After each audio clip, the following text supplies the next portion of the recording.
live. Good evening and welcome to night 2 of the Big Daddy is Not Going to Swear Tonight show. I promise. I did last night. You didn't. No, you didn't. And I was wondering. No, Shannon did though. Yeah, she did. She did. And but well, it sounds so much better coming from her. Well, yeah, it doesn't sound. Yeah, it doesn't sound as offensive and such when she says it. So Sean, we had a big night last night. For the folks watching and didn't get a chance to watch last night, kind of give them a little bit of a recap of some of the things that kind of stood out that you were getting some feedback today. We got some great feedback today. Mitch Taylor's walk mini seminar was one. You've got to watch. If you don't get a chance to watch it tonight, watch it tomorrow. Amazing. Jamie Perez talking about corporates and maybe a little, everything that she talked about. Chris D'Amico, of course, always awesome. But the thing that stood out more than anything was we didn't talk about equipment. We didn't talk about DJing. We talked about what are you going to do next if you're tired of what's your next step, if you will. And everybody hit it right on the money. So if you didn't watch last night, watch it after we watch tonight, because tonight we got amazing folks again. So be prepared for an awesome night. And we're going to be starting out tonight with a new guy, I think. I don't know if I've seen this guy before. He's a young kid, and I just heard about him, so I said, let me ask him if he wants to do a little something for us. Yeah. Thank you for giving me the chance. I appreciate that. We always like to introduce new talent to the industry. So, what did the Beatles say? I hope I pass the audition. Well, I think you've had one or two auditions, my friend. But tonight's going to be awesome, and are we ready, my friend? Yeah. Just kind of talk a little bit. You can do the intro and get things ready. I'm going to just reset and get ready for you. Well, my friends that are watching out there, this man is one of my best friends, one of my biggest mentors for as far as everything goes. Family for life. And for those of you who don't know who this man is, he's from Jersey, younger fella. And he just started into business about 2 or 3 months ago. And we figured we'd have him on tonight. And it is my honor to introduce to you the one and only, and what a great opener for tonight, Mr. Mike Walter. Hello, Sean. Hello, everybody. I don't know who's tuned in, but thank you. Thanks for tuning in, and thanks for having me on, Sean. I appreciate it. Pleasure. So it is yours. It's the screen is yours, my friend. All right. Well, you asked me to prepare one topic to talk about, and correct. It's top of mind right now for me because we are right before our busy season of the spring. Mm-hmm. Mm-hmm. So this is the time where I usually start recruiting, because we're going to need some new talent. We're going to need some new assistants, some new techs, and then hopefully from that pool, we usually try to find some potential superstars. I usually do this twice a year, April and August. It's good. It helps me to remember the 2 months that begin with the letter A. That's when I start actively recruiting. First thing I'll do is I'll put ads on Craigslist and also on Facebook job market. They definitely tend to help. If anything, they get me too many leads. And then I got to meet with a bunch of people and weed out a lot of people, because even though I put in, descriptions in my ads like enthusiasm and outgoing personality and even reliable transportation, that says it right in the ad, but you'd be surprised sometimes somebody shows up and I say, how'd you get here to the office? And they'll say, oh, my mom drove me. Oh, why is that? Because you don't have a driver's license yet. Well, can't hire you. You know what I mean? So even though those disclaimers are in there, I believe in meeting with people face to face. You can do an initial Zoom consultation, but I would much prefer to have people come into my office, meet face to face, see if they can make eye contact with me, see if they can actually carry on a conversation and have a personality. Those things are important. So the two main things I do is Craigslist and Facebook Marketplace, but I also encourage my current staff to think about their friends and their acquaintances and people that may know, because they may know somebody who is perfect for the job. I have always found, the saying is birds of a feather flock together. If you've got an outgoing person who loves music and has a good personality, well, chances are he or she knows other outgoing people who love music and love going out and having a good time. And those are some of the traits I'm looking for. So always encourage your staff to, hey, when you think about it, anybody and I've gotten some great leads, we built the staff, the roster a lot through, secondary referrals from people. And then the other thing that I always am doing is keeping an eye out for potential talent. I'm always looking for, any walk of life, whether it's a waiter who's waiting on me at a restaurant, or a bartender, or somebody I just may bump into. And I'm always thinking to myself, I call it my DJ radar. Like, would that person make a good DJ? And again, as I look over my roster, there's plenty of DJs that are on staff that I basically just actively recruited because I thought they had a great personality.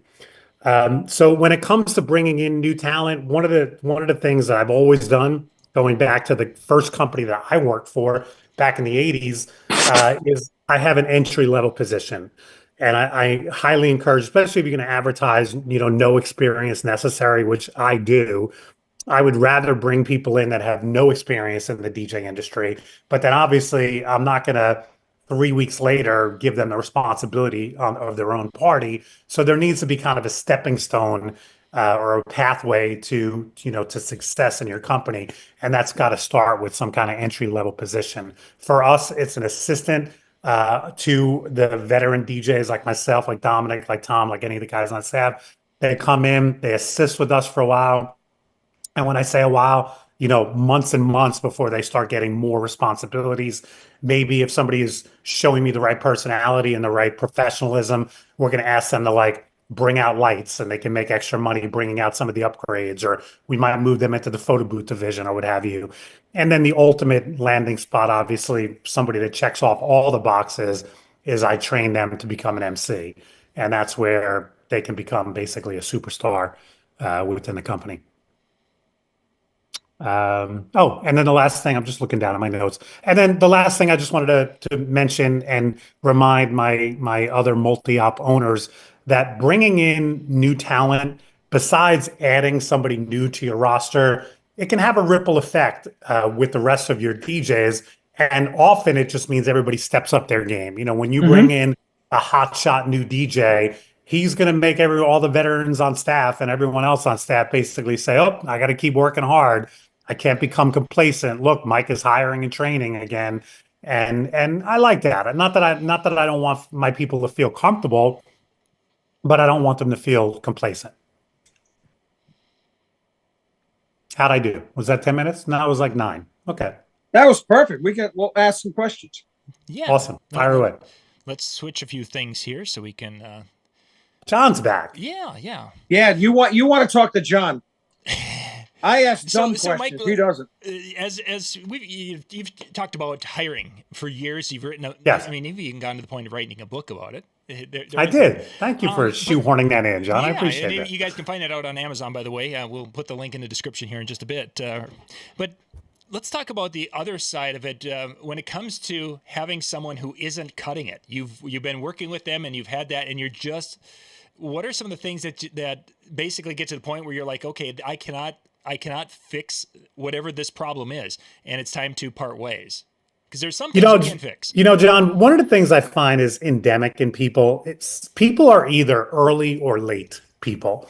And if you're a late person, if you're just somebody who's constantly running behind and constantly late, even if it's just 10, 15 minutes, to me, that's a deal breaker. Mm-hmm. And unfortunately, from what I've found, some people just can't fix it. Some people can, if you give them a warning and explain to them how important tardiness is, they can fix it. But some people just cannot fix it. For some reason, they have an internal clock that is just always running late. And that's probably the number one reason why I've had to let people go, is just they just can't seem to show up on time. And when you're an assistant and you show up late, it's annoying because now the MC has to load in by himself and set up.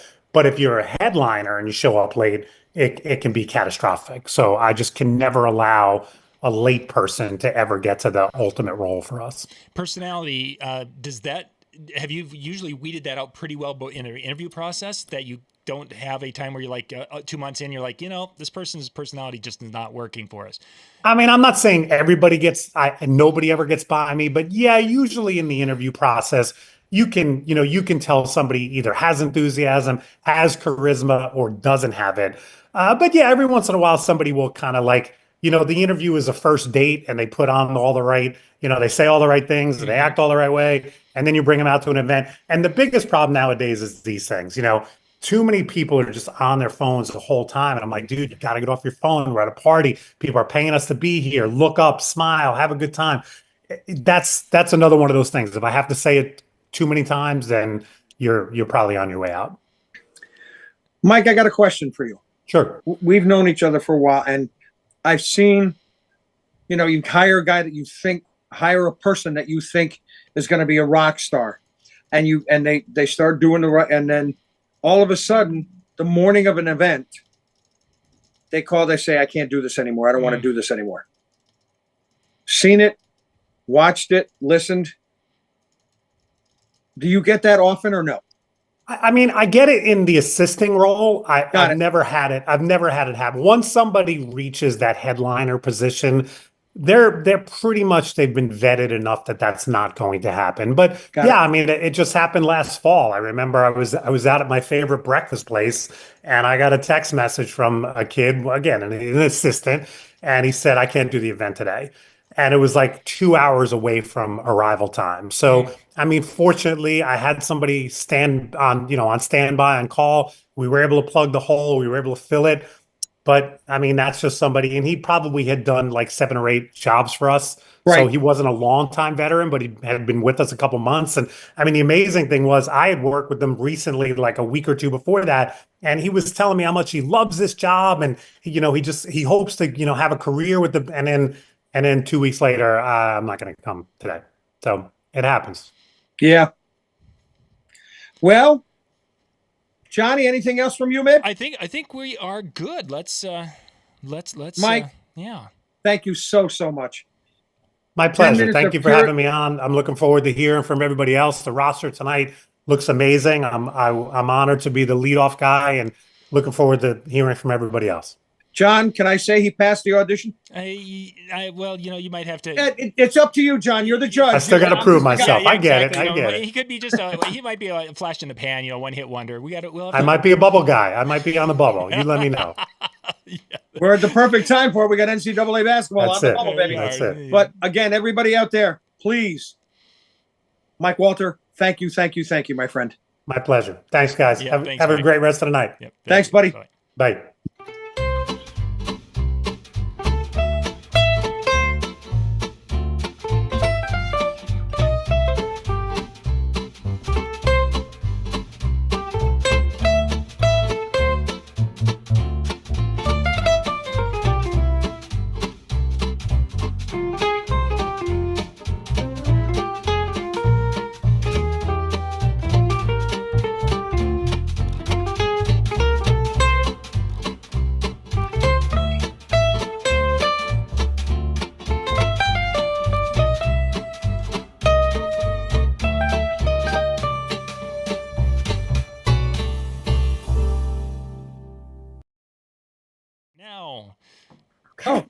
Ladies and gentlemen, friends and family, we are live right now. We are. With my second guest of the evening, who actually was my lead off from the Big Daddy Show last year.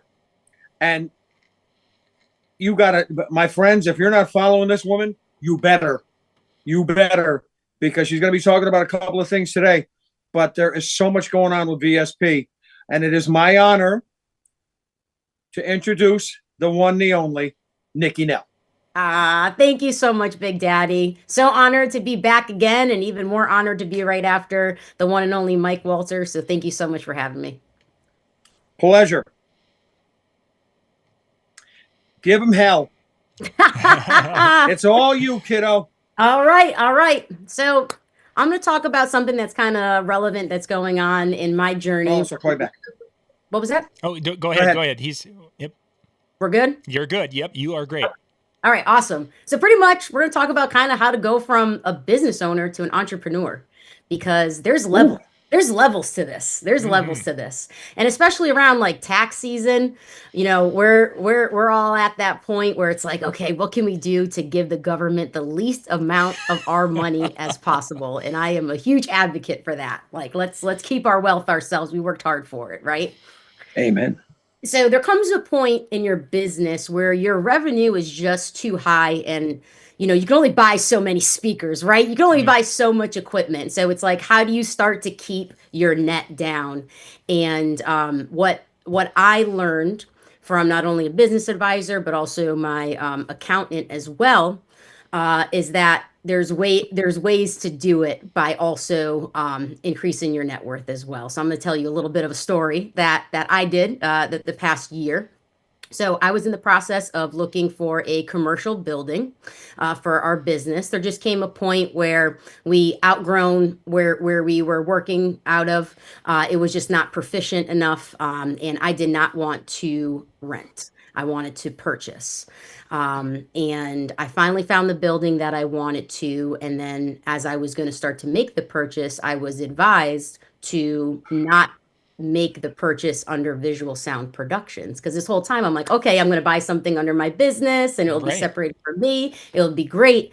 But they were like, no, you don't want to actually buy it under your business because once you do that, it's not actually a tax write-off. So you can only write off your taxes off of the interest that's on the loan. So what I did is I started another company, and it's very easy to start an LLC. It takes a few minutes, a few $100, and I started another company, real estate holding company, and I purchased the building under that name. And what I did is now I am renting Visual Sound Productions to my other company. So you have a way to pay yourself rent. And because I'm paying rent, it is a 100% tax write-off. Rather, as if I was to purchase it under, Visual Sound Productions, I would only be able to write off the interest. So that was a huge thing. And then also what I was able to do is I put myself in a triple net lease. So if you are thinking about purchasing a building or starting to do commercial building, that is the best way to do it. So in a triple net lease, all the expenses go on to the renter. So pretty much Visual Sound Productions is now paying for the property taxes, the water, all those expenses that could have that could have been on my other business, right? So now it's all write-offs. Literally everything you're doing, all of your expenses, everything's all written off, all of your bills. So it was a great piece of advice that I got. And then once you start going into commercial real estate, you don't necessarily need to buy a building just for you. You could buy a bigger building, rent out a space that's just for your business, and then you can rent out other spaces. That's kind of what I did. It's still all under one headquarters, but I have a photography studio, videography studio, recording studio, still nonetheless in our same industry, but I'm still now not only able to save money on my taxes, but now I'm also able to make money while still increasing my net worth. So it was kind of like literally a win-win all around. So if people are interested in purchasing buildings, because there comes a point where, you can't put all your stuff in your garage, in your basement anymore. So, there's creative ways on doing it that are going to actually benefit you in your business. And it's more money in your pocket while increasing your net worth. So it really is a win-win. So that was a journey that I've been on this past year. I've been in business mode.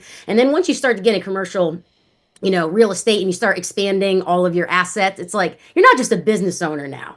Now you're an entrepreneur. You're diversifying your portfolio, and that's the way to really do it. Especially if you are thinking about going on to that next stage in life, like you were saying, like what's next, right? After you're done DJing, now guess what? Now you have a commercial property, and you can make money off of that, off of renting it out or selling it. So you really do have to start thinking about this because it's not just a hobby for us. This is literally our livelihood. So how are we going to set ourselves up for the future when, we're no longer able to work anymore, or maybe it's just a different time in our lives. So set ourselves up for success, be an entrepreneur, and invest in yourself. Nikki, Outstanding. Nikki, so I want to talk about, or have you talk a little bit about the financing to purchase that building. Now, obviously, the second, or that newer company that you, I'm gonna switch back so we can all be on the screen. So that newer company that you created then is the one that has the, in essence, loan, correct? Correct. Yes. And then, so how would going to a bank and basically saying, "Hey, I need $200,000 to buy this garage, whatever." How are they looking at that, and how are they able to say, yes, let's do it? Because I would think that would be a little scary on their part. Not really. Well, first of all, I didn't actually go through a bank when I bought the building. It was kind of like a under the table type of deal. So I didn't go through the bank. That was something I did through the buyer, right? So Okay. we actually, the interest rates were so high that like I was like, no way. So me ended up making like a back end deal with Yeah, you could, so more like a contract for deed is what you were able to do. yeah, private, private loan Yeah. nonetheless. Yeah, But I did need to go through a bank for the renovation loan because it was a really old abandoned building. So what they did is that they were able to look at my business, the revenue, but also your future projections. You really need to know your numbers. That's why mentor pods will be a great thing for people. If you don't know your numbers, definitely get on that with Matt Radicelli. So you need to know where your revenue is, what your future projections are, and also your assets. I have a lot of equipment, a lot of vehicles. They look at all of that as collateral. Yeah. So you have a lot of, if you have a lot of equipment, they're going to look at that and be like, okay, if they do fault on this, at least you have something that's worth of value. So they really were not super hesitant, but my biggest thing was making sure that I was not personally guaranteed. I did not want to be involved with that loan. That's why I opened up separate LLC to protect myself from that. So they pretty much just used my company, even though it's under Nell Investment, which is my real estate holding company. Yeah. They were able to see me as a person, as a sole owner, what my assets were with my other company, and they were to use that as collateral for this other loan. So It's Okay. interesting on the back end. They look at it as a whole. Sure. Yeah, and that's really, you're just trying to get that picture and how that flow process goes, because that's can be a little on the confusing side. Is that, okay, so this is a separate entity, but yet it has no, at this moment in time, we just started, it has no assets. And how does a person do that? So then when it comes to things, you mentioned, of course, that there's passed through all of the expenses, the water, the sewer, the garbage, the electric, all that gets passed then to your entertainment company. Exactly. So then I don't have to pay any additional taxes or anything on that on the real estate holding side, but it's a full write-off on visual sound productions. So you have to set yourself up correctly with a lease. So really that the real estate holding company does not have any expenses per se. Correct. The only thing I do is what I'm doing is I'm charging visual sound productions more than what my mortgage is on the building. So now that way I have a little nest egg for myself. Yeah. So I'm actually making money off of myself. No, understandable. It's like you're saving money, you're making money. It's like a win-win. And of course, then you get to the end of the year and you get to the end of that Schedule C and you're like, hey, wow, I'm not having to send in, $20,000, $30,000, $40,000. Exactly. The end of the year, I'm always filing an extension. I'm like, I don't want to pay this damn money. It's tough, but now there's ways to do it. And we want to decrease our net as much as possible, but do it in a way where it also benefits us too. And mind you, like I'm sure there's so many more loopholes that there are out there, but that's one that I experienced and it's been super beneficial for me. And I can see myself, going to the next level.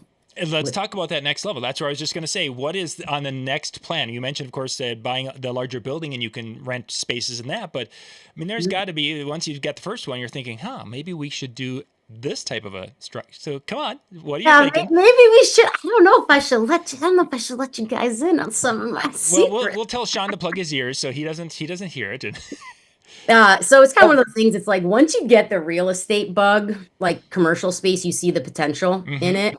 And in my city, we're kind of lacking on the nightlife. right? We're lacking on the nightlife, even though I'm right across the street from MGM. You would think that it would be super poppin', but that's really the only place to go to.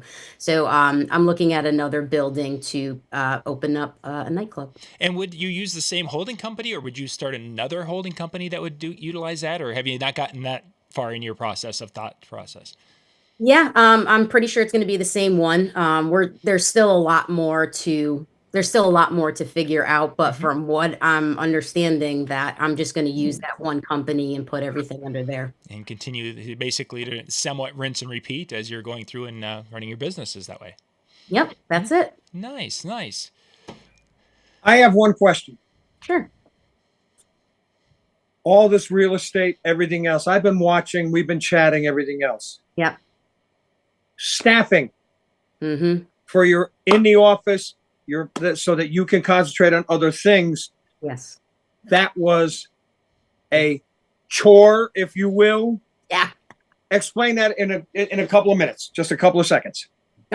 So that's been my biggest struggle, is finding staff. But I feel like I didn't have the right environment to get the quality of people that I wanted to, because I didn't have that environment, that space, that building, something that it just inspires you. Sometimes you walk into a space and you just get inspired. Sure. We didn't have that at that time.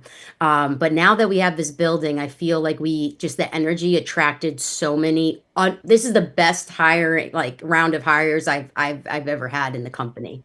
And I hired 4 new full-time employees, and they've been with us for about a month now, and it's been amazing. I have a very good feeling about it. So, let's keep it going. Awesome. But awesome. Yeah, I honestly, I feel like the energy just attracted the right people. I don't know. There was just something about it. It's just, everything is just so different. I feel like it's almost a new company, So very, very exciting. So good to hear. So watch.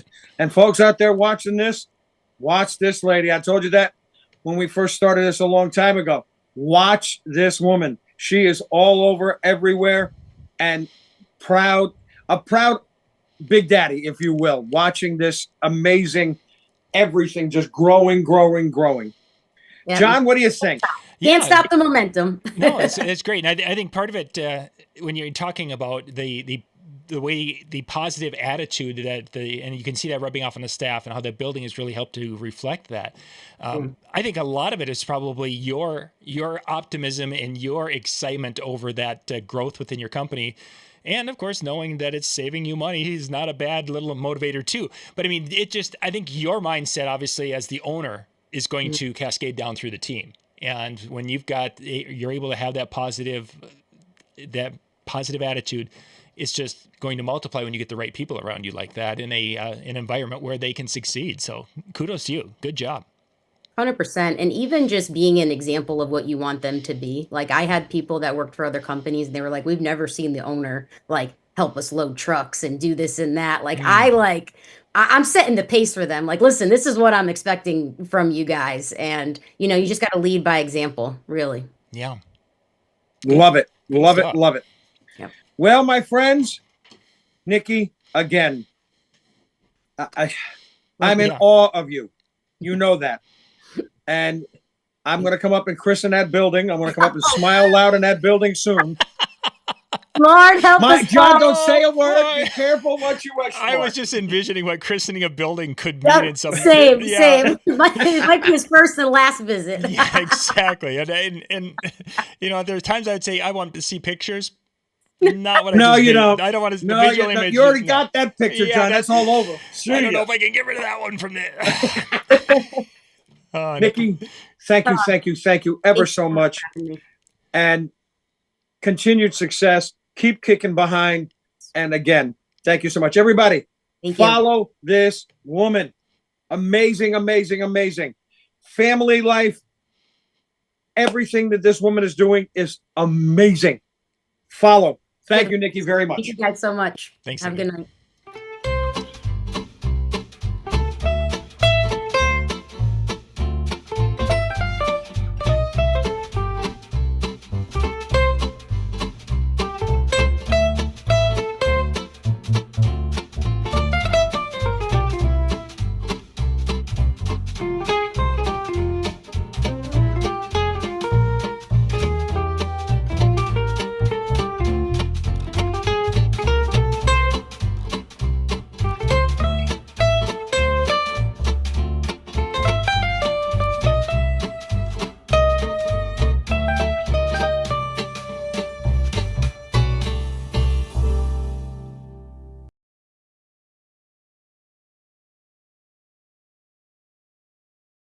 band?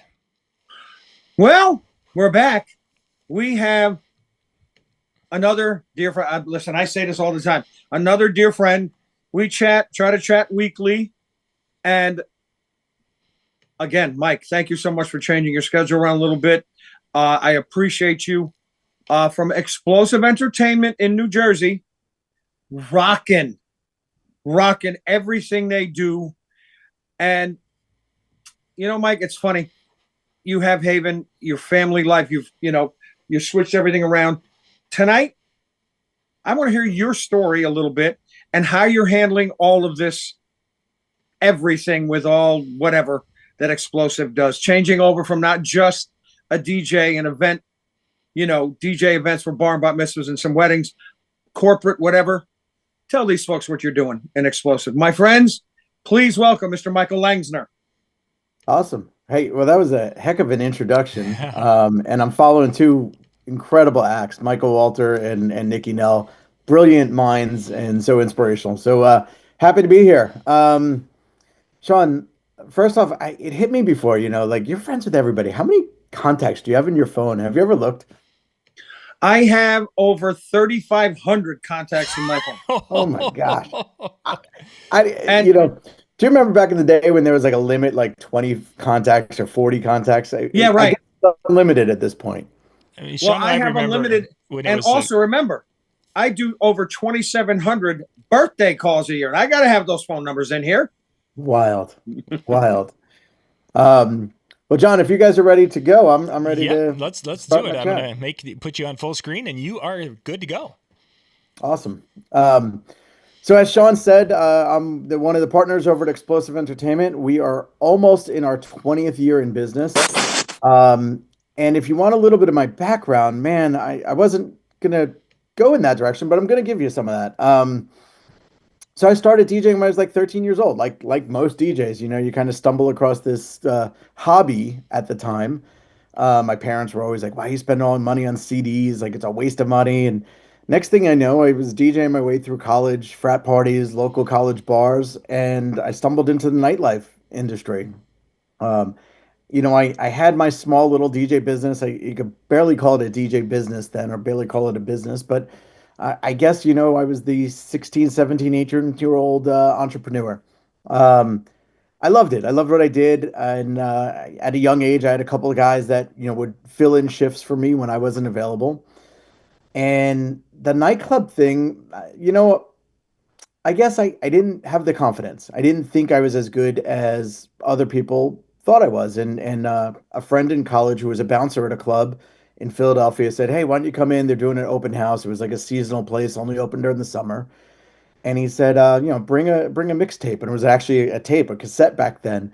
And I said, I don't know, man, like Delaware Ave, Philadelphia, like you had to be one of the best DJs to play there. And I didn't think I had it, but I went with him. I dropped off a mixtape. And like, I don't know, a day or 2 or 3 days later, I get a phone call from this guy, Joe, who was the marketing and entertainment director. And he hired me right on the spot and offered me 2 nights a week, Wednesday night in their Philadelphia location and Saturday night in their Trenton, New Jersey location. Both nights had a radio station tie-in, which was like wild to me. I mean, I went from like little college bars to all of a sudden this big club. And he said, yeah, Saturdays are going to be live on the radio. And my mind was like blown. Like I didn't know what I was getting myself into. I trained under him for a while. I learned from him. And, one day he says, all right, Saturdays are yours. And Wednesdays were fun, but Saturdays were really like the thing. Learned how to mix live in a club, and the dynamic of playing on air for a radio station was very different. They, tell you what to play. They give you parameters. You have to obviously not play songs with curses. But when you go into a commercial break on air, that's when you get to play, more of an open format for the nightclub guests.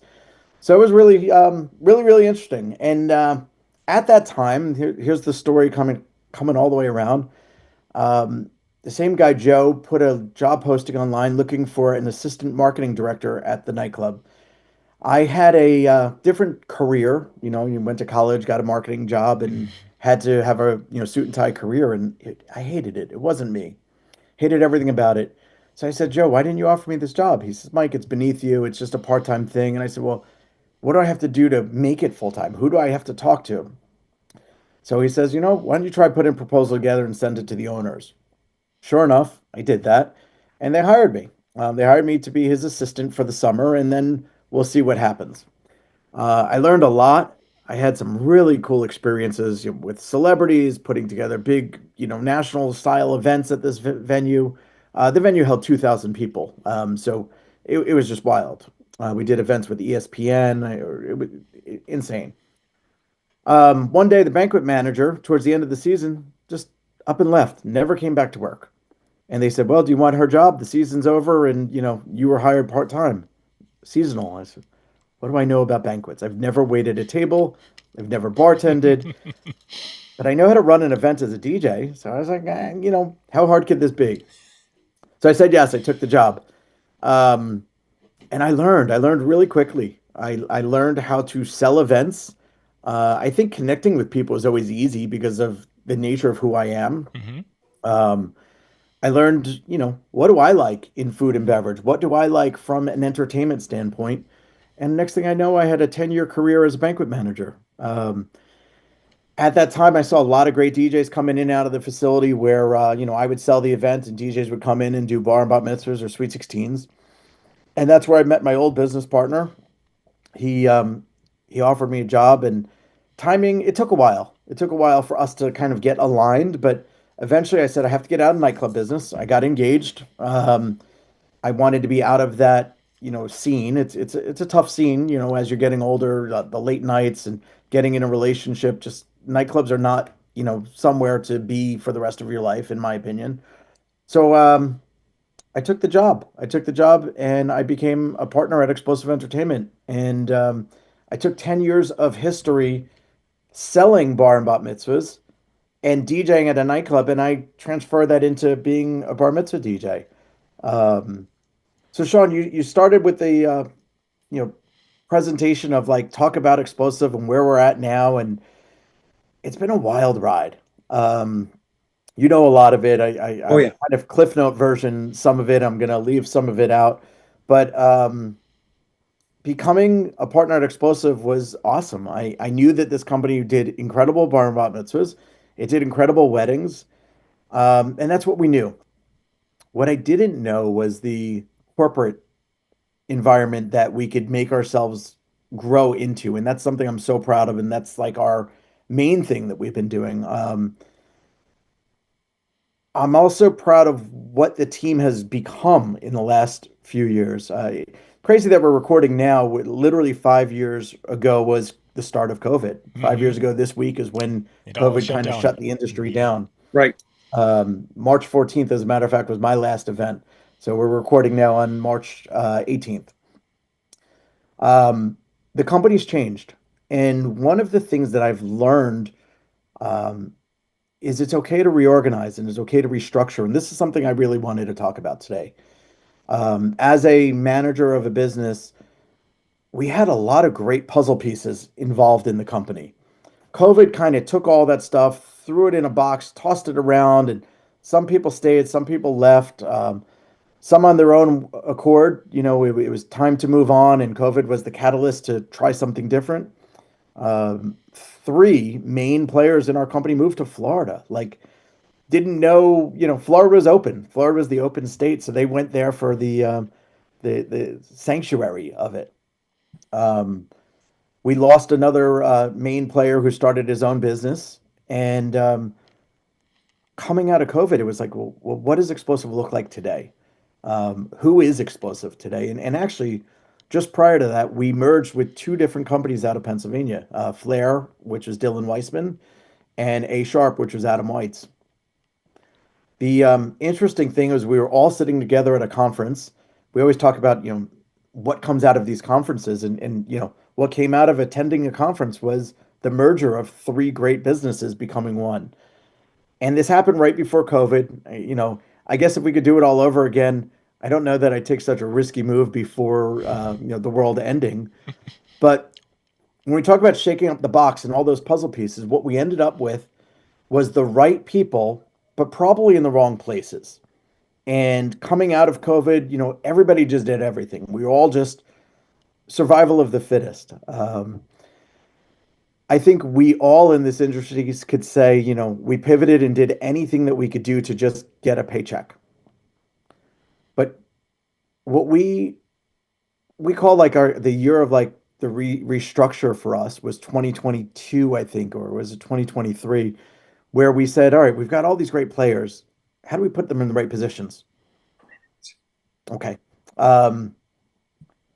Restructuring was one of the most incredible things. We have so many great people and putting them in the right place. So what do I mean by that? The person who was running our photo booth before was good at it, very good at it.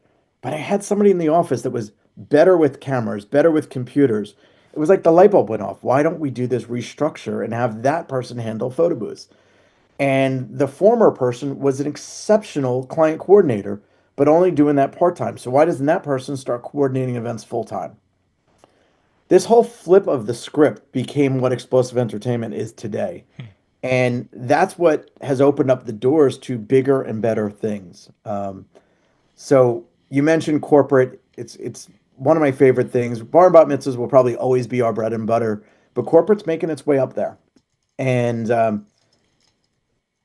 corporate has so many different avenues. We're about to rebuild our website, and the corporate section is going to have three tiers. There's going to be the audio visual, like business meeting services tier. There's going to be the celebrations, the year-end celebrations, the holiday celebrations, retirement celebrations, all that fall in the corporate realm. And then there's team building. And boy, if I had another 30 minutes, I would talk about team building because it's one of my favorite things that we're doing now.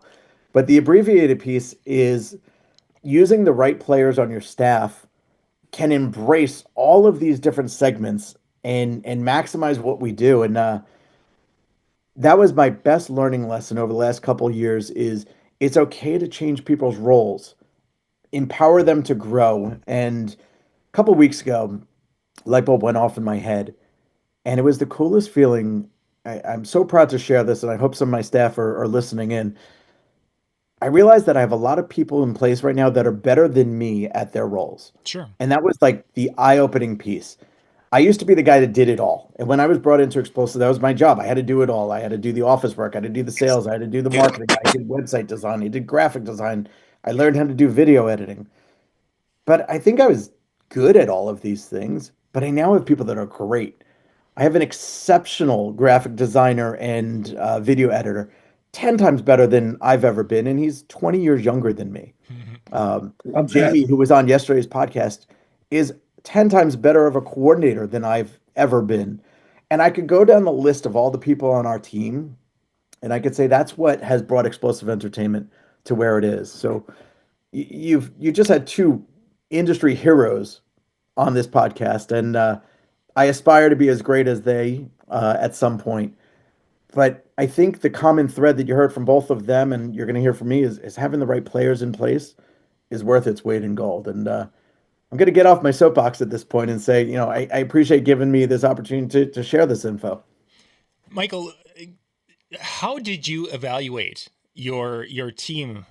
Because you're putting them, obviously when people are in the right place, they're going to blossom and they're going to bloom and such, and be at a much higher level.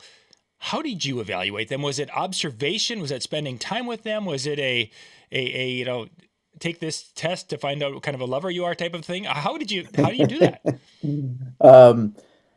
It was observation, definitely, John. That's a good question and good way of phrasing it. Definitely was observation, but my fear was making change. Mm-hmm. Like everybody did everything. And like I created this chart at some point that was everybody's role and their responsibilities, then everybody had a backup person for those responsibilities. I started looking at it and saying, like, why is this person doing things that are kind of beneath their abilities? Or why is the backup person possibly more talented than the primary person? Sure. So I had to put it on paper. I'm definitely a visual person.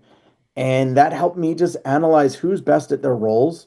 And even amongst our partners, Dylan, my now partner, Dylan came in and, when he first started with us, he was self-proclaimed the director of sales. And he looked at me one day and said, "You're better than I am at sales. Why don't you take over the sales? And why don't I take over some of the production elements? Because I used to be the guy who figured out what gear goes in what truck." and who's driving the trucks.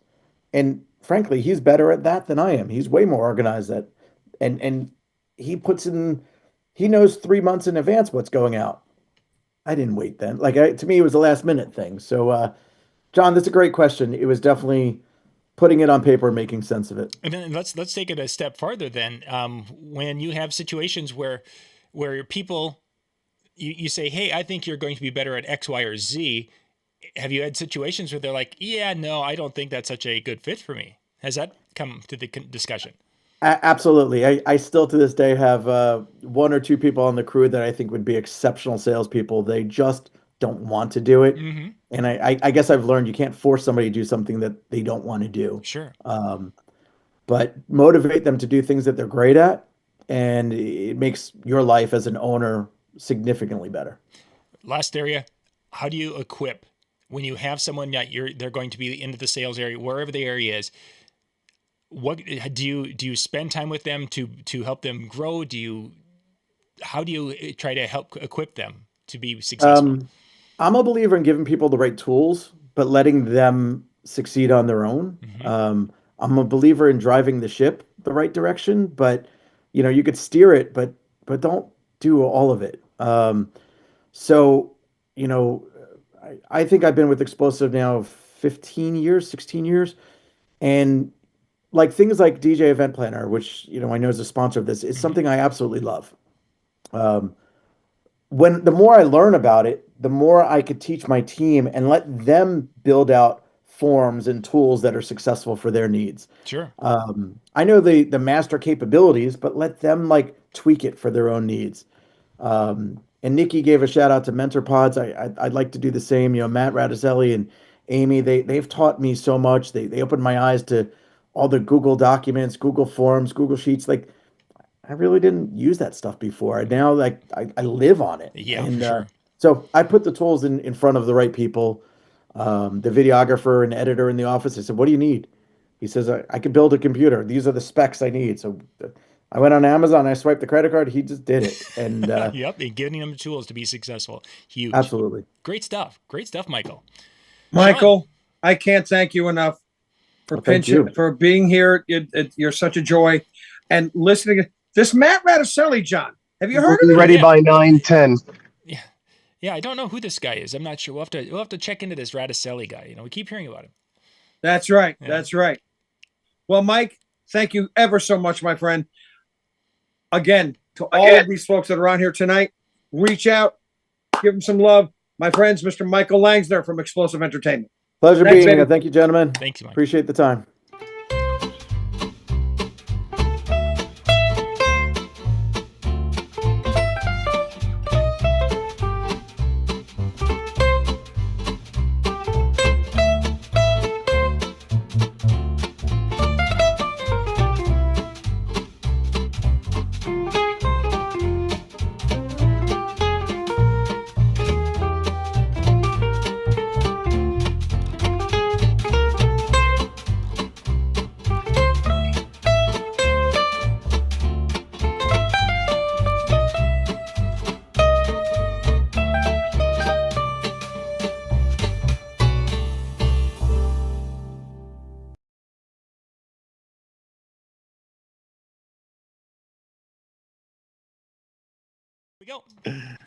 Well, my friends, this gentleman and I became fast friends a few years ago, just watching this man do his thing and watching his social marketing. But I think I enjoy more than anything his mustache, which I could never do, and his accent. But this man, Jack, thank you so very much. My friends, a big round of applause. And my man, Jack Kristian. Thank you, Big Dad. My gosh, I need that as a sample. I need that introduction as a sample for every event. Thank you so much for having me. There's things I wanted to talk about today, and honestly, the big concept is obviously, I know a lot of you guys know me from social media, from Instagram, from TikTok, but I want you guys to really understand the reason behind it all and why we post and why I do what I do. And basically, let's start with the reason of I speak to a lot of you guys in my Instagram inboxes, in my TikTok inboxes, and I wanted to kind of talk about a few elephants in the room. And one of the things that I hear about when it comes about social media and why people delay making social media content and some of the obstacles that they face. And one of the obstacles that I hear so very often is the fear of the haters, the fear of people writing negative comments on your posts, and ultimately the fear of creating something that is a 30-second video, a minute video, a 90-second video, and wondering if people are going to hate it. And let's just circle real quick to the reason why you create content in the first place. And I'm getting to a point here. Mm-hmm. My big point on making social media content, and the reason that I make social media content, is to get bookings, to get booked, to reach couples, to meet couples that are engaged, to meet corporate clients that may want me out. And one thing that I found when it comes down to haters in the world, the people that are really going out their way to try and ruin your day with awful comments, those aren't the people that are booking you in the first place. So ultimately, if you can take one thing away from this very quick 10-minute segment, is do not let the people that are not your target audience, not the people you're creating content for, stop you from progressing in your career. Michael had mentioned that it's been 5 years this week since COVID started. And that was honestly one of my first look into growing on social media. Obviously, we're all at home and trying to figure out how we can keep our businesses alive and how we were going to come out the other side once everything opened up. And social media was obviously, for many of us, not just me, but so many DJs, such a great tool to grow on, right? So ultimately, whoever you are, if you are out there watching this podcast and you're wondering, should I create content, do it. And make content for the right reasons. Make content to get booked. Make content to attract your clients. Don't worry about the haters out there. Now, I know Big Daddy's kind of heard me talk about this in Boston in my seminar, but there are ways that you can deal with hateful people, and there are ways that you can spin very awful and nasty comments into a plus for not only the person that wrote the comment, but also anyone that's reading your response to twist it into a positive. So firstly, if you have anyone ever comment on any piece of art content that you put out there, turn it into a positive. Reply back to them, but don't reply with nastiness. Don't reply with maliciousness. Reply with a little bit of love. Tell them, hey, if someone comments and says, hey, this video sucks, it's basic, you're a terrible DJ, whatever it be, you can just respond back and say, hey, I will, and you know, usually it's a DJ. So let's say it's a DJ in our industry, which often it can be. You can respond and say, hey, show me how it's done. I'm going to follow you. I can't wait for you to show me how to do it better. And if it's not somebody that's in our industry, that's another DJ, that's somebody working in weddings, events, private events, or any kind of music industry, then they're not your target audience anyway, and you should not be letting their comments change the way that you're posting and putting out content that you're proud of. Okay, so for me, ultimately, why do I create social media? It is, of course, to get booked. But if any of you guys follow my Instagram, I do post a lot of DJ content, and I love Instagram because you can kind of give a little bit more in depth into your life than just DJ, right? So one of the things that I love about Instagram is I can post on my stories my day to day, and I spend my stories posting about going to the gym, which I love to take that opportunity to listen to other DJs' mixtapes, to spread the love and to share engagement on other people's. I like to post about my kiddos. I love to post when we're at the park, when we're making dinner, when I'm picking up from school. And ultimately, everything that I do is all to provide for my family, as I'm sure it is for so many of you guys out there. So when you really put into perspective of why are you posting content, you're posting it to make a living. Don't worry about everything that's happening in this world. For me, I've been able to really grow my business through the use of social media to provide a better life for my family. One of the things that we really like to do is we love to travel. Now, obviously, when you work in the wedding and events business, it's so hard, especially if you're married or in a relationship or have family and kids. It's so hard to get that family time where everyone's off work, everyone's off school, everyone can be in the same room at the same time. So my wife and I have this rule that if we have more than 2 nights off back to back on our schedules, off of work, we take a trip, we travel. And sometimes that's not all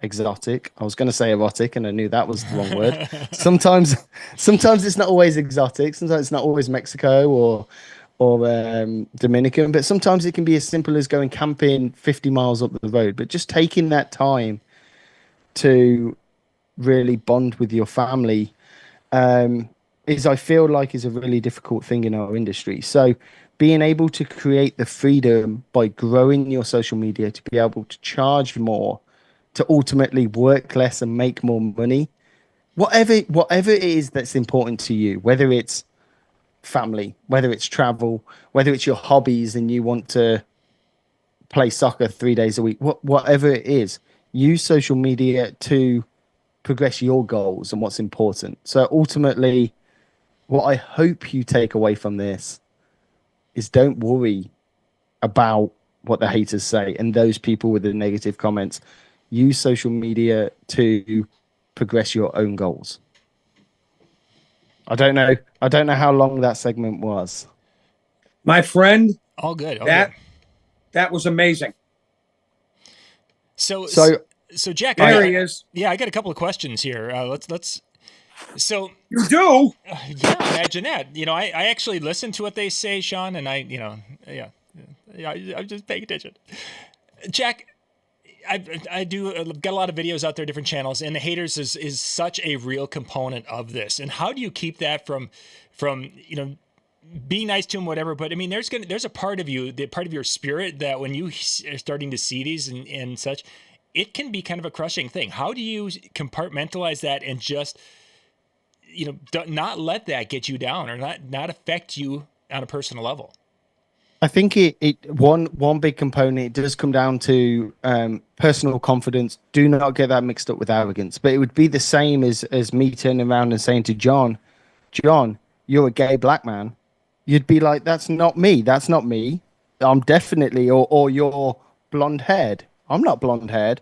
So if someone was saying things in your inbox that wasn't true to you and you didn't believe what those haters were saying, why would you let it get to you? Mm-hmm. And I completely can understand and see how it can hurt your feelings and how it can get to you. But just trying to be confident in what you do and your beliefs and what you're posting, the confidence in you.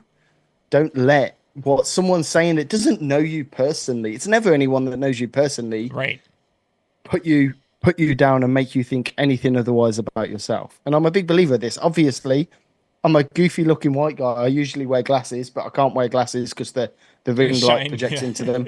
And I get all kinds of comments, but you know what? I don't care. Yeah. I don't care, because ultimately for every and this, I'm sure many of you understand as well. If you get 5 comments on a video, 4 of them say that is awesome, that's amazing, I love that, and 1 of them said that sucked, you're awful. That's the one comment that you focus on, right? Yeah, that's the truth. And it's just trying to focus on those positive comments, not the negative ones. And also, one thing that I have noticed over the years, the more that you post and the more engagement that you get, the more the algorithm also figures out who your audience is. So especially in those early years of posting, I got a lot more hateful comments than I do nowadays. you almost have to give the algorithm enough information to know, okay, this is the audience for Jack. Let's keep pushing that to him. So not saying I don't still get those comments. I absolutely do. But the ratio gets less. One last thing, Jack. You talked about when you're using Instagram and such, you're doing a combination of DJ type videos and you're doing some personal family type videos. Do you have are you basically, is there a Jack the DJ type of a persona that you're putting out there and a Jack the family man, or how do you keep those two things separate so you're not on and doing things? I mean, you're talking really two distinctly different areas. You know, it's funny you say that. I was on another podcast a couple weeks ago, and my wife sat and watched it on the TV in the living room while I was working, and I thought, oh boy, what's she gonna think? And she finished the podcast. She said, Jack, you're exactly the same on camera as you are in person, and that's just me. And I think as long as you're being authentic and true to yourself, yes, of course, Jack the performer at a wedding, Jack the MC, Jack the hype man is definitely different. But in some ways, it's not. You're still hype man daddy who can get everyone excited and go nuts on tickle time and all of that. You just change the way that you deliver that. Does that make sense? So very much I think as long as you can be authentic in what you're putting out there, that is key. Ultimately, when you sit down with your client for a consultation, when they find you from an Instagram video, you never want to sit down on that Zoom call and they say, he's totally different in person. So I think as long as whatever you're posting, recording, whatever you're putting out there is true to you and of course your beliefs. If someone doesn't book you based off of that, that's fine. I can live with that because they're not booking you based off of you. You know what I mean? Yep. Good stuff. Thank you. Jack, thank you so much, my friend. And haters, real quick. For every one hater, there's 50 people that love what you do. And again, I think my biggest thing was be authentic. Everything you put out there has got to be you. There's no faking because people can tell a fake. And people can tell when you fake. And Sean, and you always know, to anybody out there that feels like they don't have a single fan in the world, you always have Big Daddy. and amen. Shawnee, we've got a new line we're going to be using all the time, going nuts on tickle time. Oh yeah. Perfect. Oh, yeah. That one's coming back. I'm just gonna say. Yes, it is. Thanks, Jack. Again, That's awesome. Thank you so much. My friends, this man, watch him on Instagram, wherever he is. Watch the man. He's amazing, and an amazing family you have, my friend. Jack, once again, thank you so much. Appreciate Thank you guys for having me. Thank you. Jack.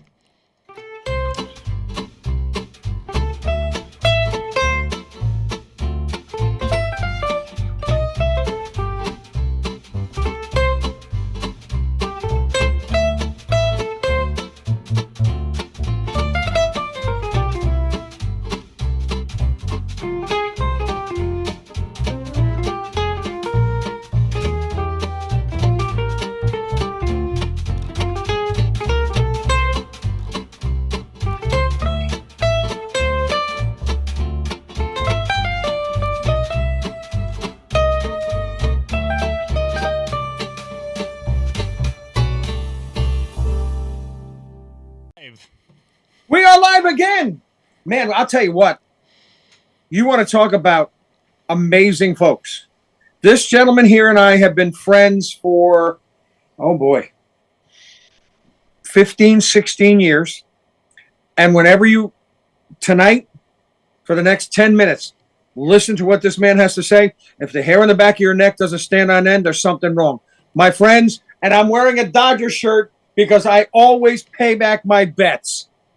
Ladies and gentlemen, Mr. Jorge Lopez. Nice, Big Daddy. Thank you for that. And kudos to having integrity, paying off your bets, buddy. So, you know what? We talked about a topic that would be of interest that hopefully a lot of people can get some content on. But it's about growth plans and transitions. Okay, that's what I wanted to share with today. And the idea of that. This is the craziest thing, by the way, that I'm going to talk about this. Literally, while I was in the waiting there, and why my camera was off there, was the fact that I got a call from a woman who ran a bakery, cake place, Jill's Cakes here in town, 47 years. Okay. I've known her since I started my business way back in the day. I was a teenager. And she called me to tell me that she literally just sold her business.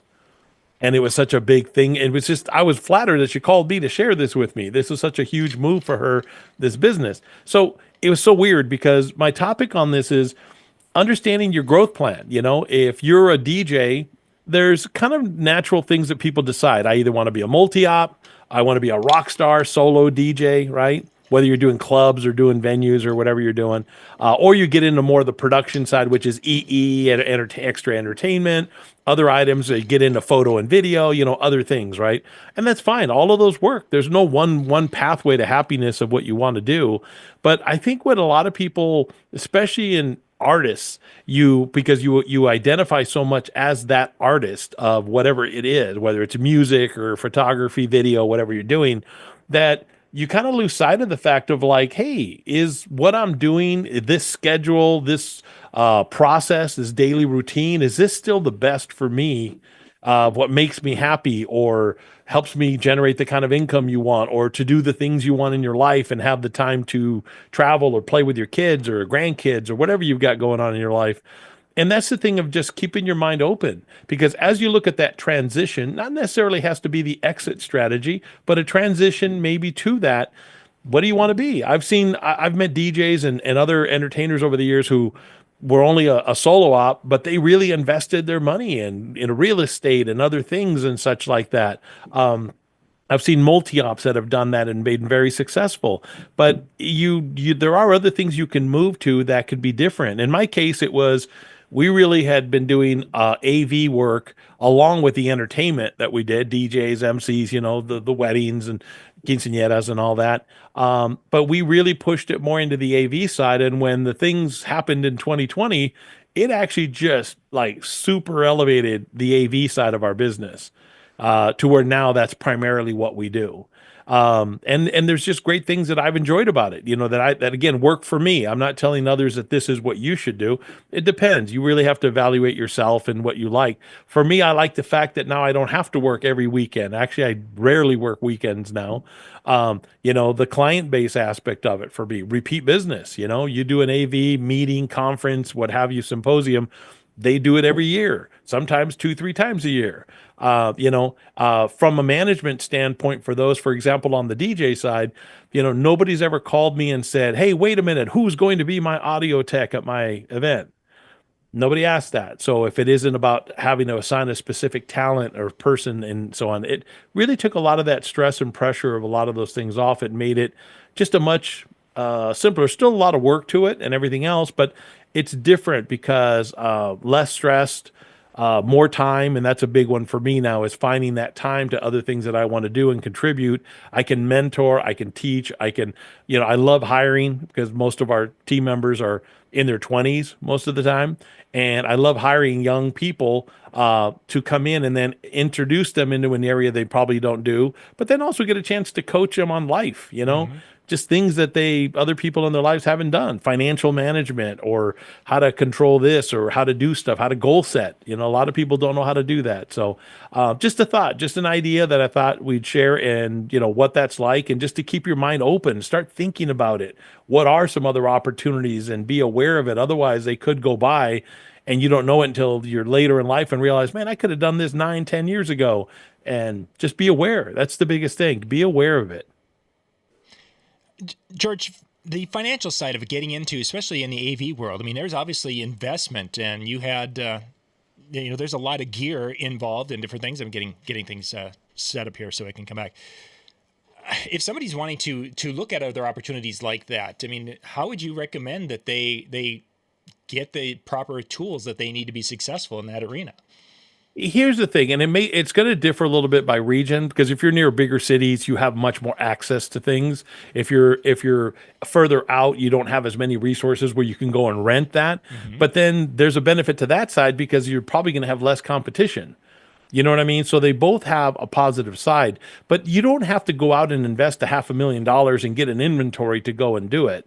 As far as the AV side, you can generally look at, you have some of the stuff to start. When we started, it was like, I have all this audio equipment. I have these screens and projectors that we had for, playing montages at weddings and whatever, right? Yep. We had a bunch of this stuff, and I'm like, but it doesn't do anything Monday through Thursday.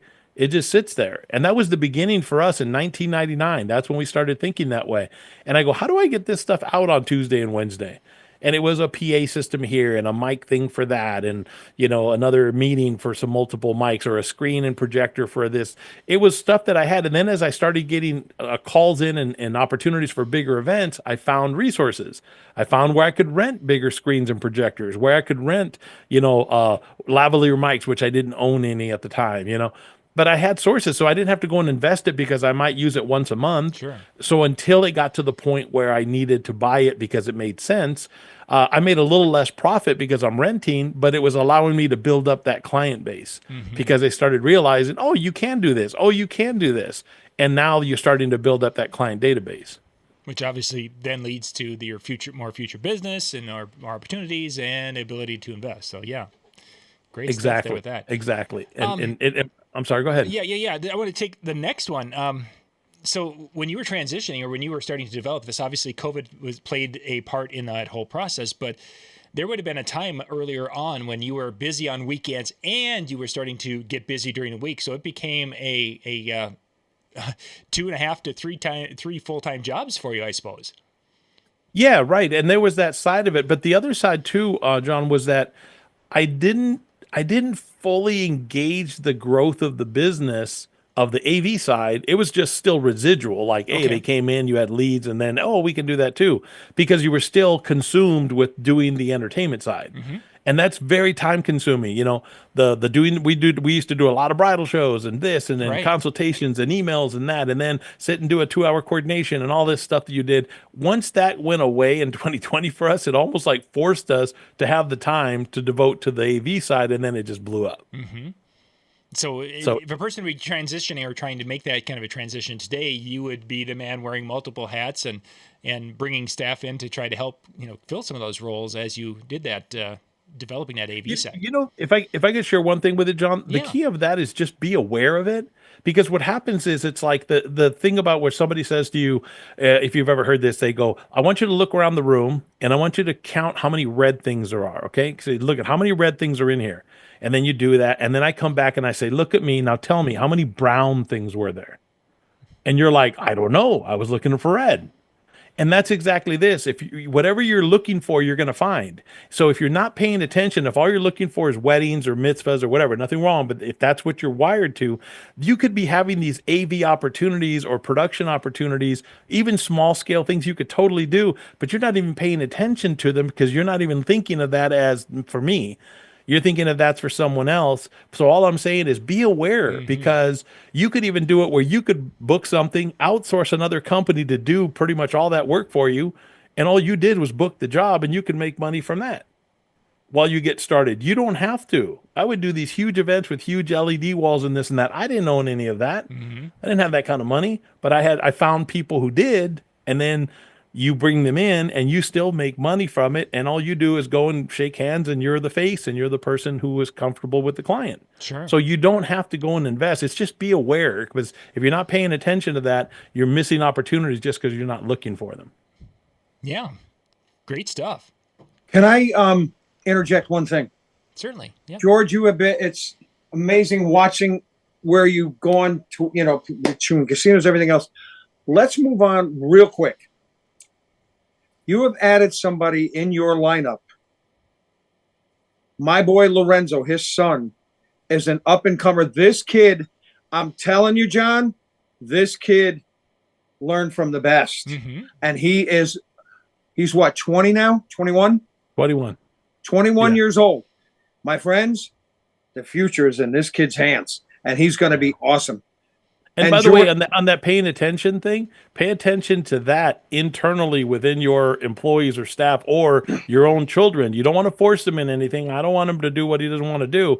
But if you pay attention and realize it's really smart, faster with tech than I am, this, that, and you start realizing, oh my gosh, there's this wealth of opportunity of somebody right next to you that sometimes you're not paying attention to that. And you're going to help them blossom and discover that they're really good at something. And let's just take a couple of seconds to talk about that. What, obviously you've got the business background. I've always kind of put you in that one of the top business people for teaching in our industry.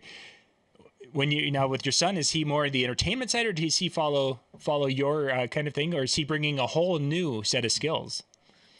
Well, he's very much on the production side. He's, we call it AVL, audio, video, lighting stuff.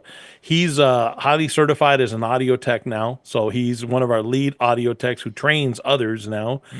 He runs the warehouse. So our warehouse with, we just got a whole new LED order of, 1.9 millimeter, blah, blah. And, we've added a lot of equipment. We keep buying stuff, but he runs the warehouse. He creates all the pull sheets. He runs the team that pulls and preps and stages all the equipment for everything else. And so he's handled that side of the business now quite well. And I'm starting to slowly introduce him into the other side of it, of meeting with the clients, a little bit about the sales side, a little bit about being a lead on an event and what goes involved with that, but just to expose him to more and more. To not overwhelm him, but letting him realize he's really good at it, know, and that way it's always still going to be his choice, not, oh man, my old man wants me to do all this stuff, and I don't want him to resent it. I want to make sure he's in his happy place. So very good. Yep. True stuff there. George, thank you. Thank you, my friend, as always. And my friends, again, this is another amazing, not just an entertainer, everything that this man touches somehow, some way. And now we have the next generation coming your way in a little while. My boy Lorenzo. And George, once again, thank you ever so much. And yes, this Yankee fan pays his debts. And love you, Georgie. Thank you so much, baby. Just so you know, we're 1-0. Dodgers are in first place, buddy. I saw that, please. I'll be up at 6 o'clock tomorrow morning watching it again. Yeah. George, thanks for being on tonight. Love you, Georgie, guys. thank you, baby. Appreciate you.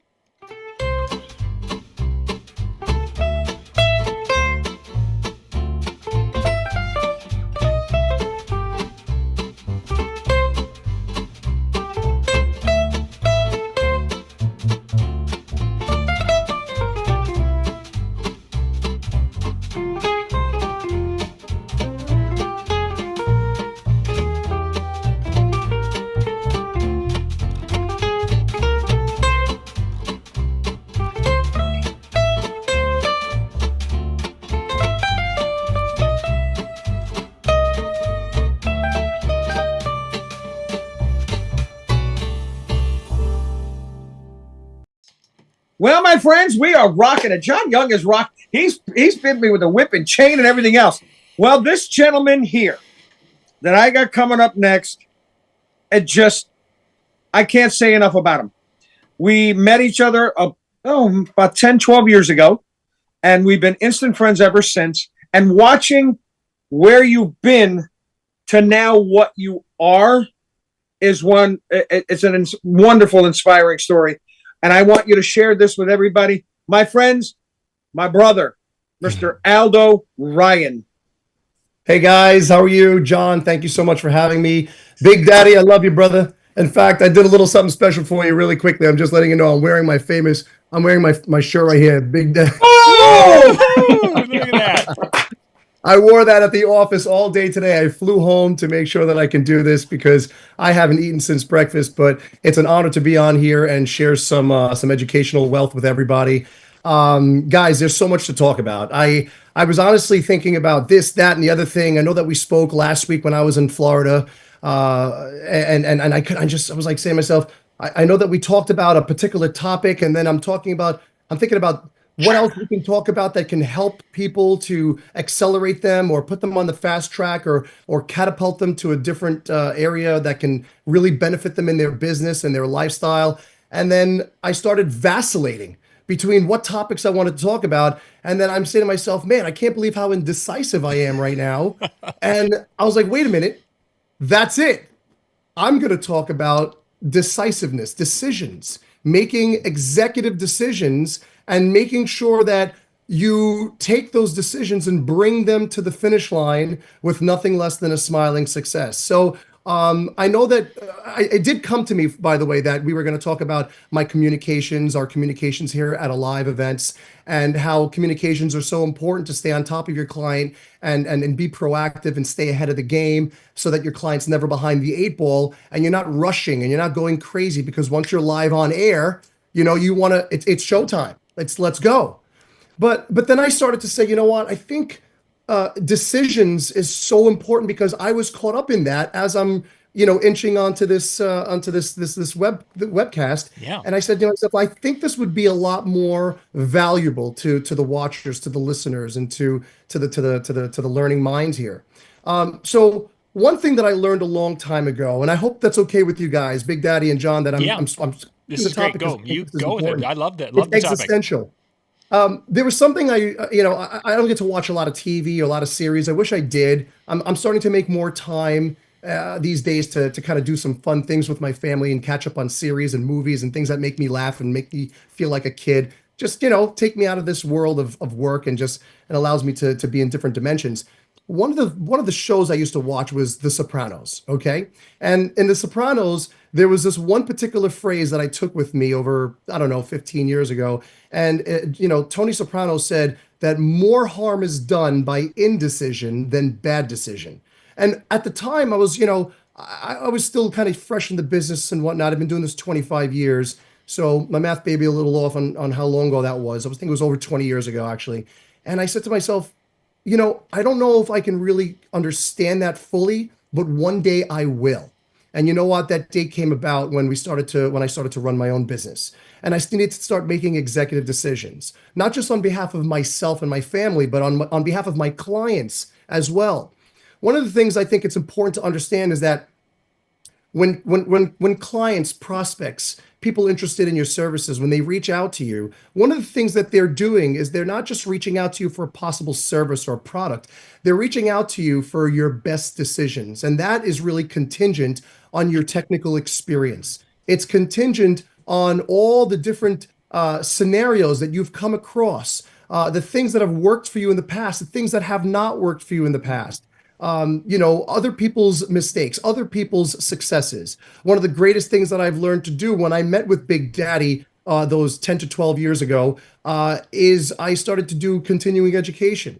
I started to come to DJ conferences, seminars, lectures, workshops, and these things really allowed me to fast track and catapult myself into an area where I got to learn from other mentors. I learned from their mistakes. I learned from their successes, as I mentioned.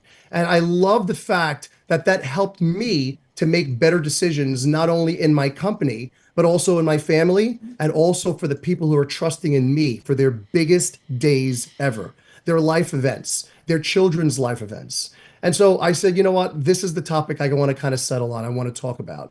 It's also some sagacious advice that I offer to other friends and family members. When we all have that relative or that friend who is just, hitting on bad times, on hard times, time and time again, and you find yourself constantly just volunteering some advice and suggestions. You want to help them. That's the goodness of your heart. Mm-hmm. And I got to tell you, I find that my clients, they've hit a stump. They've come up to a challenge. They're not sure exactly what to do, how to build their event, how to start, where to go. And you know what? It's your choice. It's your time to go ahead, step in and say, you know what? This is what I do. This is what I love. And based on past decisions that other people have made, based on what I've done in the past, my experiences, I'm going to tell you right now that this is what's going to help you bring this event to the finish line. And it's going to yield the best possible results. So, I think being a husband, being a father has helped me tremendously to be on the personal side of this whole thing as well. I understand what it's like to enjoy a father-daughter dance, to enjoy holding your wife in your hands and just swaying around and being tunnel vision into her eyes, and sharing that first dance. Enjoy listening to a mother give a speech, a heartfelt speech to her children, or her newly married children and in-laws. I think it's amazing that when you are personally in the world of family, right, and you understand what it is to have relationships, then you're able to also offer better advice and suggestions, and again, help them make better decisions on what route they should be going, how they should plan their event, what festivities or formalities they should be incorporating into their wedding or their bat mitzvah, their sweet 16, their corporate family function, whatever it is.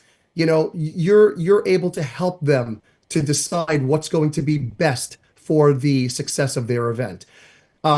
Sometimes the venue or the event planner or the coordinator has a particular schedule, okay? And I'm going to be very careful how I proceed with this particular thing, because yes, I understand that they have a plan. They have a series of different things outside of the realm of entertainment that they need to incorporate and they need to consider for this special event.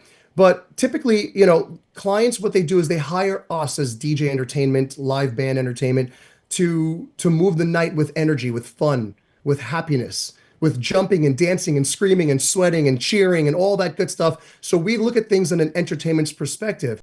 And sometimes there's a hiccup in the timeline. And, you have to be able to come up to that point and say, you know what, the food is coming out a little bit earlier, or it's coming out a bit later. These formalities still need to be taken care of. The cake has to come on out, and so on and so forth. But things were delayed. Things were being fast forwarded. Things needed to be pushed up ahead so that we can accommodate. And it's up to you to be able to say, well, what's going to offer a better flow of events? And then you have to decide, you know what? Did they have enough dance time yet? Have they had enough relaxed time? Did they get to catch up? Did they get to really enjoy each other's company enough so that it's time to start off that dance floor and just get this party going, spark the fire and fuel it with music? These are all things that take place, and you have to be able to make these decisions on the fly.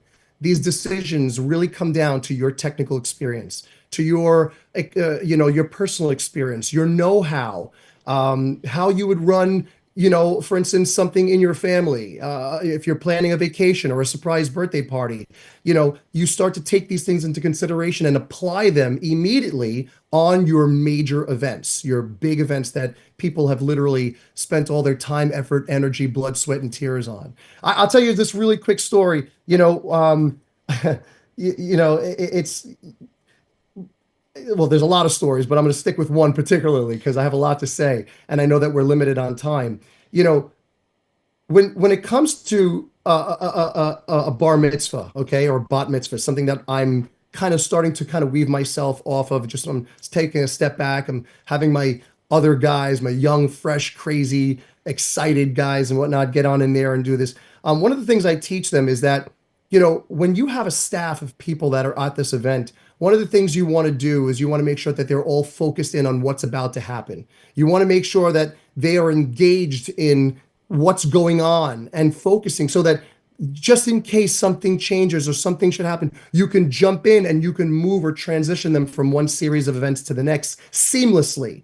That's a decision-making process. It's a proactive process. It's not a reactive process. And it's important that people, clients, especially when they come to me, they understand that when they're hiring me, they're not just hiring music, they're hiring someone that's going to be able to make executive decisions and move things forward, move things on, hold things back, slow things down accordingly so that we meet or we catch up with that timeline. It is so super important to take those things into consideration. Your kid is my kid that day. Okay, true story, right? On a bar mitzvah, bat mitzvah, sweet 16, your kid is my kid that day. Your parents are my parents when it comes to speeches and things like that. I'm taking this stuff extra seriously because I want to make sure that everything works perfectly. It flows smoothly. Your wife is your wife that day, but you get the point. You know what I mean? Right. No, but again, just understanding what's going on at any given time and being able to change the sails or adjust the flaps on the plane and just make sure that we can move things along as easily as possible. It really comes down to the master of ceremonies or the DJ on the event that day. And with that, executive decisions are so super important that when you accept the responsibility to take on this type of event, you should be qualified enough with training, proper training, experiential training, mentors, and of course, experience in doing types of events where, you may have made mistakes in the beginning and whatnot, but as long as you learn from them, you're going to be able to be a major asset and an amazing value to this family or all of these guests that came to celebrate this amazing day. So executive decisions, making sure that you can make a decision on the spot, anytime, every time. And even if you make a bad decision, you can always go ahead, sleight of hand. That's what magicians do. They go ahead and they distract you at some capacity, and they bring you to the positive attention. They go ahead and they're able to make on the fly changes immediately, and they're making decisions so that you don't even realize that a mistake may have happened. It's decisions, and you are at the helm of it. So get yourself prepared to make great decisions. Put yourself in scenarios so that you never have to get caught off guard or with your pants down, unless you're into that stuff. Outstanding. Aldo, I want you to just take about a minute or so to talk about you talked about making big decisions, and of course there's decisions for the family, there's for our business, and for all the things we're doing. The importance of taking responsibility when you're at that top dog and you're making those big decisions, those executive decisions. There's responsibility that goes with it, which you did allude to, but sometimes when the decision was not the right decision to make, you still become the man or the leader, the executive. How do you handle those times when the decision in hindsight wasn't the right one? How do you take that responsibility? Great question. Being able to bring up a couple scenarios helps with that tremendously, but you need to take responsibility and accountability, obviously, right? You're at the helm, you're at the wheel. I think of it like flying a plane. You kind of made a bad turn and you ran into some turbulence. Well, there's a way to navigate or negotiate yourself out of that easily without jolting the plane and going down a few hundred feet within a few seconds and having everybody lose their breath and have their heart skip a beat. It's important to understand, number one, what your timeline was. What were the do's and don'ts of this event? Understand what were the most important things that were supposed to take place at this event. And after a while, just like anything else, muscle memory, by speaking a different language, by being able to ride a unicycle, your body is able, or your mind's able to adjust appropriately and say, you know what, this decision was made and this is now happening and we're on the air. So now how can I go ahead and incorporate other things that would flow perfectly into this to segue into the next dance set or segue into the next series of events, not just make it feel like a stop and go jerk a scenario where it's going to, again, disrupt the flow of events. Remember, you have 200 souls on board, meaning 200 people at your wedding. You want to make sure that you find the fastest, easiest, and most comfortable way to move yourself into the next series of events, without making it seem like there was a mistake. Sure. And that mistake may be on part of the client, maybe on part of the venue, maybe on part of the event coordinator, the event planner, the day of, whoever it is. Your job as the master of ceremonies or the DJ, the front man, your job is to go ahead and soften that blow, make decisions so that you can go ahead and save face for everybody out there. Good stuff. Awesome. Awesome. Aldo, I can't thank you enough. I know you've been on the road and everywhere else. I cannot thank you enough. You know what I want you to do right now? What's Go that? hang with the family and eat, would you? Get something to eat. Oh, man, dude, I'm loving it. Are we going to eat or are we going to starve? My friend, I thank you so very much. My friends, again, follow these people. Watch what these guys do, these ladies and gentlemen do. Absolutely amazing. My friends, once again, my dear friend and brother, Aldo Ryan. Thank you so much, guys. John, Sean, great to see you guys. Big Daddy, I love you, brother. Love you too, baby. Thanks. You're doing a great thing. Cheers, guys.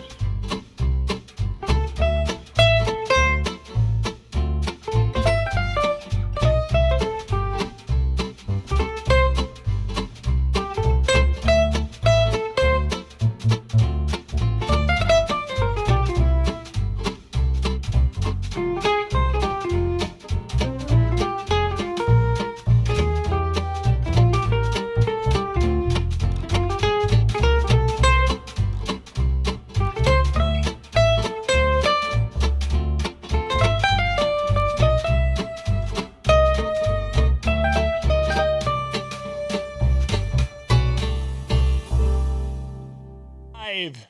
My friends, the closer this evening, the one, the only, and watching this gentleman mix music and watching everything he does, I have been a huge fan of this man, now a friend and family member, but a huge fan of everything he does, whether it, out in Vegas, wherever I see him, it's just, I could dance all night. My poor legs go nuts. But tonight, we're going to turn this over to Drew Pierce for our closer of the evening. My friends, Mr. Drew Pierce. Hey, everyone. Thanks, Big Daddy. Appreciate it. It means a lot being on here. Thanks so much for having me. I was thinking about today, and you really got me going introspective and just thinking about everything about my career and everything going and what I want to talk to all the new people about. So start off, everyone that doesn't know me, we're giving that classic little speech. But I'm Drew. I work for a direct music service. I do custom edits, and I also run a podcast, The Drew and Fuse Show. I've been DJing full time now over 10 years, and I do clubs, corporates, and weddings. And I think what I really wanted to talk about today is, music and understanding what we all do this for. I think sometimes the business and everything else gets caught up in the fact of actually loving what you do and doing it for, really the only reason we got into it is to DJ. The rest of it kind of got thrown into us to wear 1,000 hats and, learn everything. But, and not forgetting the music and always spending time on music. So when I got into this originally, I didn't even know I wanted to DJ. I thought I was going to be in a band, and I was learning, recording and going to school to record bands. And I, along that process, stumbled across DJing and realized, the power of just being on stage and how much I loved it and how happy it makes everyone feel, which, really playing your own music is a bit of a challenge, so I was able to see that what do you say, that reaction instantly playing other people's stuff, which what makes me love about DJing so much. And I think along the way, there's always struggles. I always think back on what I got into it for in the DJing and never lose sight of the actual love of what it is, whether it's a bad event or this is going on in my life or what that is going on in life. But I do it for the music and I do it for the fun. And, that's what brings me all the joy. So the business is important. It's, listen to everybody else and follow all their stuff, but really never losing sight of the love of it, An analogy that I use all the time is, a band's first album was always their toughest one to record. They're struggling their hardest during their first album, and they're sleeping on couches and, not getting paid for gigs and doing all this stuff. But when it's all said and done, that's the one that everyone remembers. And that's what everybody, really loves. And so even though you might be struggling and, climbing the ladder and doing all the things, like you're going to look back on those times as the most valuable times. And, yeah. So when I really got started, I was grinding it out, making no money, just doing some bar gigs. And when I finally got my first break, it helped because I was able to keep a dead room going. I could keep, 5 people going, and just being able to put every ounce of yourself into those 5 people for that little moment and making them go has actually helped, a lot of my career in the long run. Is you never know who's standing in front of you. Some of my biggest breaks came from DJing to seriously 5 people at a bar and getting my card and then going, "You're awesome. We're going to recommend you." So you never know who's watching you, and you always just got to stick on that journey of remember what you're there for. Even if nobody's in front of you, it's to do the job and do what you love, and try and get people up and jumping and doing the thing. And the hardest parts ultimately end up being your best parts and the funnest parts to look back on, you know? Yeah, Awesome. can definitely be. Drew, talk a little bit about, you talked about the love of music is a big part because most all of us got into it because of that.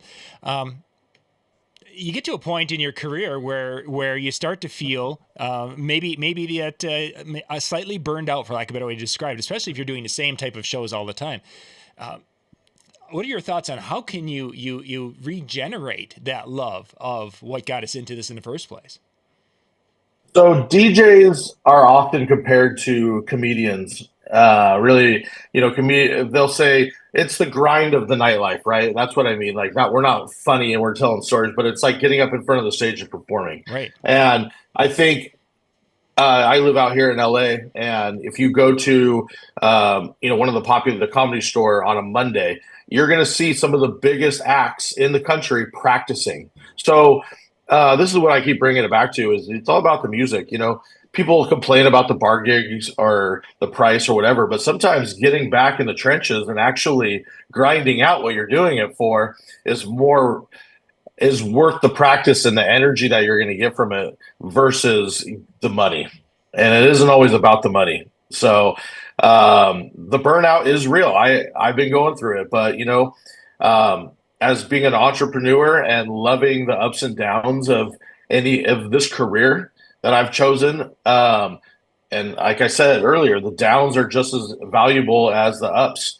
And so getting back in the trenches and going and grinding out a cheap bar gig sometimes is the most fun to me, and that's where I get back to, oh, this is what made these people react. Let me bring that to the bigger, high paying job. Sure. And I think it's just, loving what you do and not always overthinking. Step one was we got it in to be a DJ. We got it in for the love of music. We got it in for entertaining. The business, yes, will take over. Yes, there's always going to be all of these other things, but really, what is it for? It's for the love. Mm-hmm. Definitely. Music side, you're obviously talking about the love of music, but sometimes there's the music that we're playing, and sometimes they're requesting, or the types of events I do isn't the music that I in essence quote loved or got into it for. How do you balance and reset yourself if you get into a situation where you're playing shows where maybe that isn't your genre of music, but it's the paying type shows, or is that something you just avoid because it's that path to burnout? There's a fine line to answer that question. Ultimately, there's two parts to that question. If it's a genre, say cultural music that I don't speak the language, then I avoid those shows because I can't understand it, and it is what it is, right? And at that point, I'm just going off song titles or somebody's choice. I can't understand the vibe and the energy of it. Everything else, I purposely put myself in those rooms. So a hip hop room that I haven't played, if I haven't played hip hop in a while, I purposely seek out and book a show so that I have to go through and do all of the homework and get my crates back up so that I play it. For me, I got into this as I was in a band. I played guitar, into rock music, and everything I play is not what I love. I've grown to like a lot of it, but it's not what I would say I quote unquote love. That being said, when I watch somebody be happy, so I DJ at a club here locally, and it's 21 to 25-year-old. We tons of girls there, which makes life easy watching them dance. But the Charlie XCX album, Brat, it was a big thing, Brat Girl Summer, and all of them came, and watching all these girls freak out to these new songs was more enjoyable than it didn't matter about the music. I was just like, oh, this song is my tool. It's like being a plumber or whatever. Yeah. This is my tool to get this reaction and get through this moment. So I consider each song or tool, whether I like it or not, as like a momentum jump and just part of the trade. Really, I don't care about the music anymore. I see it as a tool. Speaking of, you mentioned crates earlier. And let's kind of build off that tool. When you're taking these tools and putting them into the crates, that's kind of a form of a therapy, as I'm kind of reading between the lines with you. Am I correct on that one? Yeah, something fairly known for is organization, tagging, and crates. I mean, again, it comes back to the music. I got into it for music. I consider I'm an old DJ. I got into it with vinyl. I was collecting vinyl. I was sleeping on the floor at my parents' house. I had turntables, and I just had the room covered in vinyl. And the way I see current music as to not overthink it and just to dumb it way down is to think of every single song as a record, right? And organizing that crate and using it as a tool. Again, which tool do I need for which job? So try and, really understand your music and organize it so that you know where the energy levels are. And when you're stuck in a pinch, are you going to go grab that B-side that you spent all this time collecting, or are you going to go for the tried and true when your dance floor is dying? So, organization, when you're on stage and everyone's staring at you, is going to get you through every single gig. It's just, you can't get around it. Yeah, definitely. Great stuff. Yeah, thanks, Drew. Drew, thank you ever so much, my friend. I appreciate you. Direct Music Service is lucky to have you, as is every event you do. What I want you to do now is relax, enjoy the music. Yeah. And again, to all of these amazing folks we had on this evening, I thank you. My friends, one more time, follow this man everywhere he goes. Mr. Drew Pierce. Thank you, Drew. I appreciate you, Ben. Thank you so much, both of you guys. Yeah. Thanks for educating everyone. I'll leave you with this last tiny little baby piece. Yeah. Beautiful. I feel that every single person in my life told me I couldn't do this. And the fact that you two are championing these people is awesome. You can do it. So yes, you can, my friend. Can. Yes, you can. Drew, thank you so much. Get some relaxed time in and have a great night, buddy. All right, you too. Thanks, guys. Appreciate you. Night, everybody. Bye.